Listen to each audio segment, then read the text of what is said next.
Walmart is launching mini experiences for travel, according to Axios, which is, I think, the first Axios mentioned in the history of this show. I don't know either, but it was fascinating for me to think about. Walmart is embarking on a mini retail journey with health and wellness hospitality company Getaway to add small general stores at select travel outposts across the country. Walmart said that it will open the first general store by Walmart in August at Getaway Hill Country in Wimberley, Texas, located near Austin and San Antonio. Getaway, for those unfamiliar, is a network of modern cabin retreats and says it will have 28 quote-unquote outposts by the end of the year. The stores are approximately 75 square feet. Holy crap, that's small. And after the first store in Texas opens, there are plans to open 4 more general store locations through the end of the year. Those planned locations include Getaway Machimudis in Moodus, Connecticut. Hope I said that right. Getaway Big Bear in Running Springs, California. Getaway Western Catskills in Roscoe, New York. And Getaway Ozark Highlands in Osceola, Missouri. And yes, you won me over to include this story this week. When you first talked to me about it, I was like, no way, we're talking about this. But enlighten our audience with your thoughts, because I thought you brought up some really, really interesting points here. Well, I mostly have questions about this. Like, there's a lot of questions that came to mind here. Because after reading the story, like, I feel like this is great for Getaway and Walmart. I'm like, why? What are you doing here? Why are you focusing resources on this partnership? Like, I'm all for partnerships for big retailers and thinking about how to like get down to the local level, but this really leaves me mystified. And didn't Walmart just lay off people too? Yes, like 200 people. Yeah, and they're focusing on, that's a great point. So my question is, the biggest question for me is, Walmart, you have Amazon coming in. They already have 40 fresh stores right now in the U.S. They're breathing down your neck.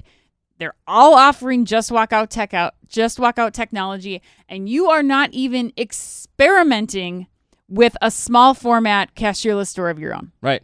Like, if I'm Walmart, I should be thinking about what kind of efforts I can focus on creating my own small format stores. How can I get Walmart into more places, and how can I leverage technology to make those experiences hyper convenient, and then figure out how to roll those out to my stores to like go against Amazon and the impending doom that I feel like they're going to be facing.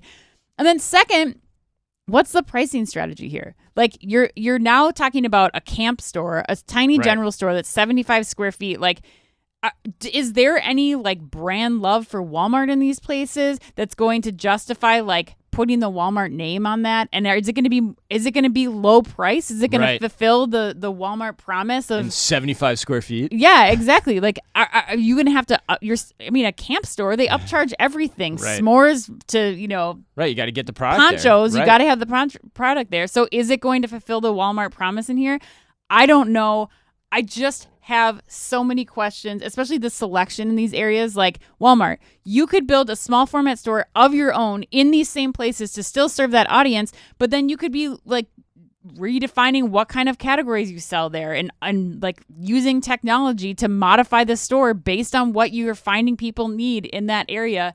I just wouldn't have done it this way. I don't understand, Chris. Okay, so net, you don't like this. I just don't understand. But you also don't like it, right? It goes beyond. I'm not a fan. I would not if I was at Walmart, I would not be putting resources towards this. So would you tell Doug McMillon to kill it? Yeah. Well, I would say, Doug, let's look at the budget for this, and I think I would recreate a strategy here. So you just laid off, I think it was like 150, 200 people, and you would be like, why are you keeping people on this project? Exactly. Yes. And laying off other people? 100% you would. Yes. 100% you would. And everyone listening should know that and realize that. And everyone at Walmart, I feel for you, especially if you were laid off, because they're focusing on this. It's total BS. It is absolute BS. And I'm so glad you brought this story up to me and put it the way you did, because it is actually downright insane. It is downright insane. Your point about 40 Amazon Fresh stores using Just Walk Out technology really brought it home to me.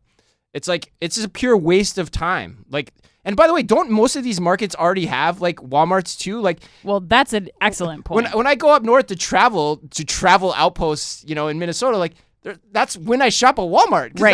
That's how Walmart grew to be what it is today. Exactly. So I don't get this. Yeah, it's not. You don't have the convenience, I guess, of like being able to walk up the trail and go to the camp store. But I mean, I think your point is exactly right. Like, if you need some of this stuff, odds are, especially with a limited selection of products, you're probably going to need to go to the Walmart that's in town or 20 miles away or whatever. Yeah, I have no idea because I don't know exactly where these are. But I have to ask that question as it scales nationally, right? There's probably a Walmart near San Antonio in Texas, I gotta think. Yeah.